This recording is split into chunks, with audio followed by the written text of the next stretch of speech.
That temperature's in the shade today. It's about 3 o'clock in the afternoon. Hi, welcome to the Dutton Homestead. I'm Kathy. Thank you for joining me today. Today is a new month. The heat wave from last month continues. It doesn't appear to get any cooler in the days or the nights, especially for the Dutton family. Our AC went on the fritz on Friday. I think someone's going to be coming out and take a look at it tomorrow. So we just plug on, do the best we can. I've been doing a lot of canning this past week. Being a new month, August is the month that a lot of people are due the Every Bit Counts Challenge. Now the Every Bit Counts Challenge was started by Jessica from Three Rivers Homestead, and I believe the whole premise of it is that you may not always have time to do a big batch of things, to do a large load of canning or food processing in some way, but you can do a little bit. And if you do a little bit, a few jars, a few things put in the freezer here and there, every single day for the month of August, at the end of August, you have a lot of food put away. And that's something I always have to keep reminding myself. I may not have time to do a whole batch, but it might be, if I can just do something every single day to be proactive to get those shelves filled. It's money, it's future money saved.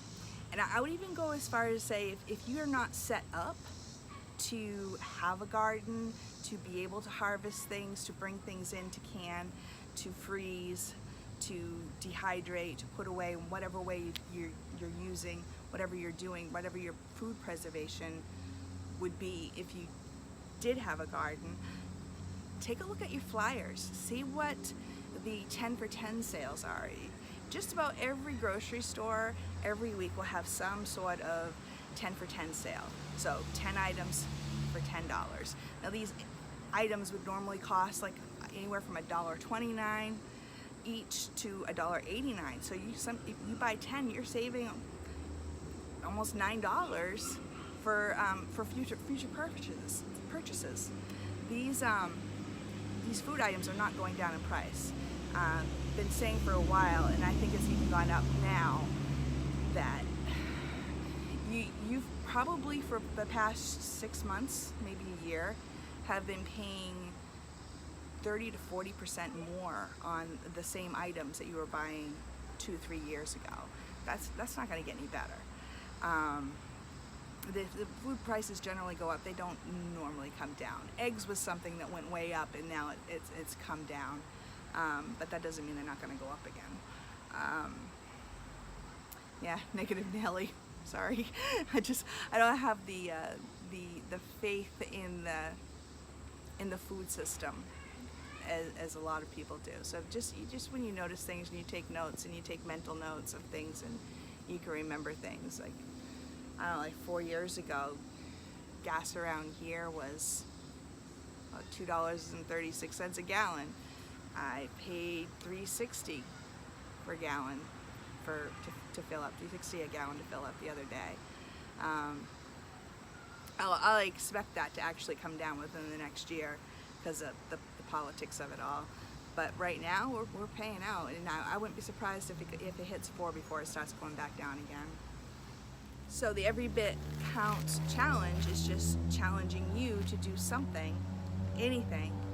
If you do check out your flyers and see what might be 10 for 10 for that week, and you put 10 cans of something on your shelf, that's 10 things that you got on your shelf that you didn't have before, and you got it at a sales price. So winning. So I'm going to take you back and show you what I did the first week. For the first few days of the first week of August with this Every Bit Counts Challenge. Now, there are a lot of people that participate in this challenge, and they have their blogs and their vlogs, a lot of YouTube videos. So if you're interested in what other people are doing with that, go ahead and put in the search bar hashtag Every Bit Counts, and thousands of videos will come up. On this first day, I decided that I would clear out some room out of my freezer. I probably have a dozen chicken carcasses and onion peels and other things that would make good chicken bone broth, and so I pulled them out and put them into crock pots. Not all of them, but I made a dent in them, along with some water and a little bit of salt, and let them simmer for a few days. It won't get on the shelves today, but I needed to get started with it. This past weekend, I had done a batch of blueberry preserves with a girlfriend of mine that was down visiting from New Hampshire. I still had 3-gallon bags of blueberries that were thawed out, so I decided to go ahead and put those up and actually get those on the shelf on that day. So I went ahead and processed and canned these. I do not have any actual footage of me doing that at that time. This camera on the phone was not working. I've been having a lot of problems with that. So this is just the finished product of what I got done. The next day I finished up with partial bags of what I had left from fruit that we have grown. So that was strawberries, blackberries, and blueberries, and I decided to call it a very berry jelly.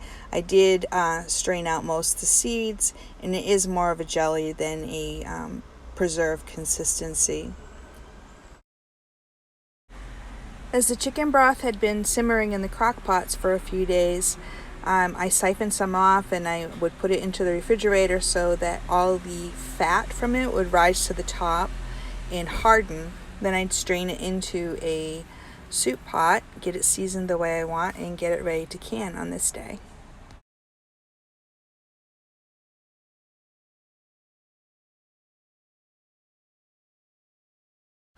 I'm really hoping that the next time that I can anything that takes a long time, takes over your kitchen and makes a big mess, like bone broth, that I do not decide to have roasted a chicken as I did on this particular day. So that is, again, another one of our chickens. We had that. The cleanup is just more than... I should have put more thought into what I was doing. Have something more quick and easy for dinner when you're doing a big canning project, or at least a messy canning project. So I have another carcass that's ready to go into the freezer for the next batch of bone broth. I picked over that carcass and got about 1.5 cups of meat off of it, which is going to serve me perfectly for having salads this week, because every bit counts.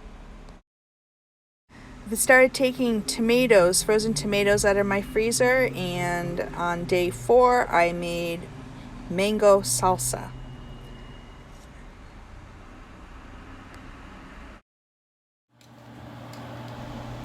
You start getting tomatoes a few at a time, and there's really not any enough to be able to do anything with, so go ahead and put them in freezer bags, and then they're ready to pull out and do whatever you want. So this is basically the start of all my tomato products, and I decided to start with the mango salsa.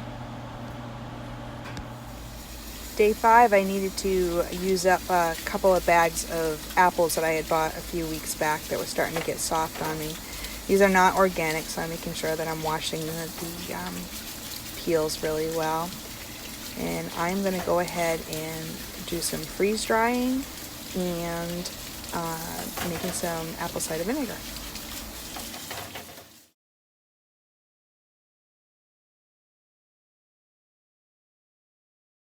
I've been making apple cider vinegar for a few years now, and I try to always have some on hand.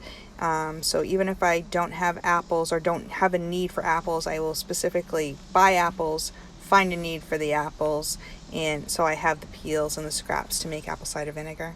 This is my new favorite toy. It's an onion chopper that I got from Amazon, and I've used it for peppers, apples, onions, and I am absolutely loving it. Those apples only filled out 2 of my 4 freeze dryer trays, so I went out and picked some herbs. I picked some basil and I picked some sage to get those on the trays.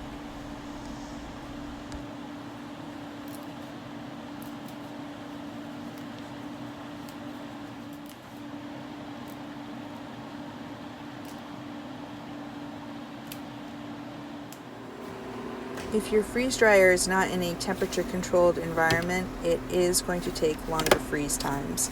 So I'm guessing this was probably going to go closer to 36 hours, where normally it would go 28 or so.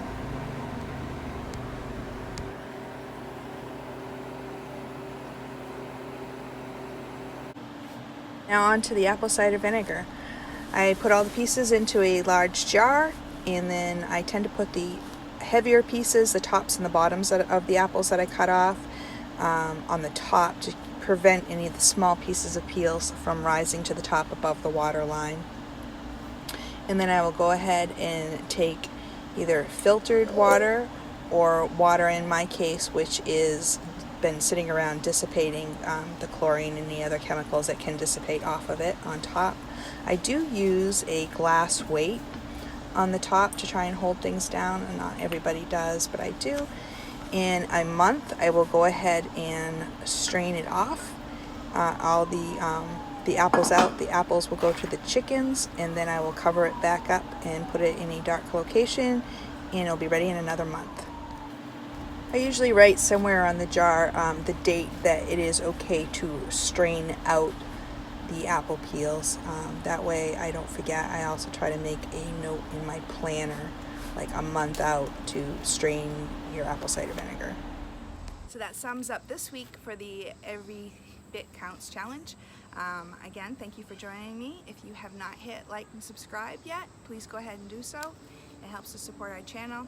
If you think anybody else would be interested in seeing and following the Dutton Homestead, share. That's the best way that you can help support us with our channel and our homestead. Don't forget to check out the link below for the Farm Where You Live Festival. Tickets are on sale. They have merch like this t-shirt.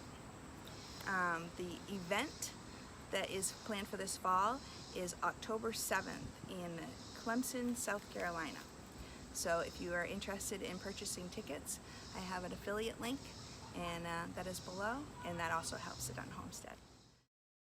Thanks again for joining me today. Be a blessing and be blessed.